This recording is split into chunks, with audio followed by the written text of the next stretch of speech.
જામનગરની MP Shah medical college ખાતે રાજ્યના આરોગ્ય મંત્રી પ્રફુલ્લ પાનસરિયાની ઉપસ્થિતિમાં નમો મૈત્રી ગોષ્ઠી કાર્યક્રમ યોજાયો। આ પ્રસંગે મંત્રીએ મેડિકલ વિદ્યાર્થીઓ સાથે સીધો સંવાદ સાધીને તેમને તબીબી વ્યવસાયની સાથે ઉત્તમ માનવી બનવા માટે પ્રેરિત કર્યા હતા। તેમણે જાહેરાત કરી હતી કે જામનગરની જીજી હોસ્પિટલ ખાતે આગામી સમયમાં અદ્યતન કેથ લેબ વિકસાવવામાં આવશે, જે દર્દીઓ અને વિદ્યાર્થીઓ માટે ઉપયોગી સાબિત થશે।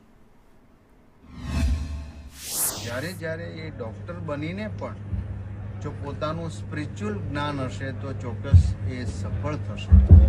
આ દીકરા અને દીકરીઓ સમાજના લાડકા દીકરા દીકરીઓ છે। હું સમાજ વાપરું, દરેક જ્ઞાતિ એટલે સમાજ।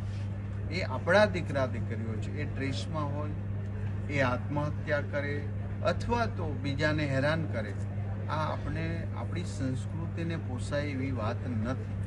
માટે કેટલાને પનિશમેન્ટ કરી, કેટલાને સજા કરીશું। સજા કરવું એ પણ આપણે ગમતું નથી।